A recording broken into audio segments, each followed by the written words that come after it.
જીવ તર્યા અને ચોથા યુગમાં બલિરાજા અને વિંધ્યાવલીએ પાઠ માંડ્યો અને એમાં 12 કરોડ જીવ તર્યા.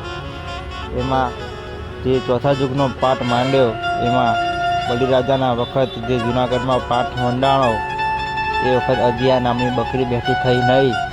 એ વખત ત્યારથી પાઠ પરંપરા આ કળિયુગમાં બંધ કરવામાં આવી. અને પછી અજમલ રાજાના ઘેર દ્વારકાધીશ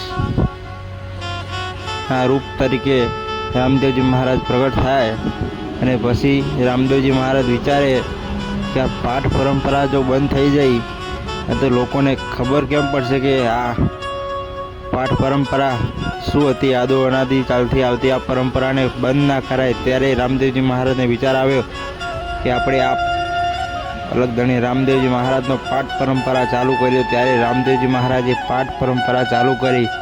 ત્યારથી આ રામદેવજી મહારાજનો પાઠ ગણાય છે. અને રામદેવજી મહારાજનો જે પાઠ હોય આપણે બધા કહીએ છીએ રામદેવજી મહારાજનો પાઠ, પણ આમ પાઠ તો શિવ અને શક્તિનો ગણાય છે. એટલે જ્યાં આપણે અત્યારે રામાપીરે પાઠ ચાલુ કર્યો એટલે આપણે રામાપીરનો પાઠ કહીએ છીએ. એટલે જ્યાં જ્યાં રામાપીરનો પાઠ હોય, જ્યાં મારા ધણીનો આપોઆપ હાજરા હાજર હોય. અને રામદેવજી મહારાજે સાહેબ હાજરા હાજર કીધેલું છે કે જ્યાં મારી જ્યોત ગુગળનો ધૂપ થોડી ધજા અને મારા 4 ચોરના જે ભજન ગવા છે ત્યાં હું અંતરિક્ષમાં હાજર રહીશ. ભલે તમે માનો કે ના માનો, પણ અહીંયા જે રામદેવજી મહારાજનો પાઠ માંડ્યો છે એ ધણી મારો બાપ હાજર હાજર છે. અને જ્યાં રામદેવજી મહારાજનો પાઠ હોય ત્યાં રામદેવજી મહારાજ કોઈના કોઈ ગ્રુપમાં બેઠા હોય. તમે માનો કે ના માનો, અહીંયા મારો બાપ બેઠો છે અને અમારી વાતો અવળે છે. એટલે રામદેવજી મહારાજનું આવડું મોટું જે તમે આયોજન કર્યું છે, રામદેવજી મહારાજની તો પરચા ઘણા બધા છે.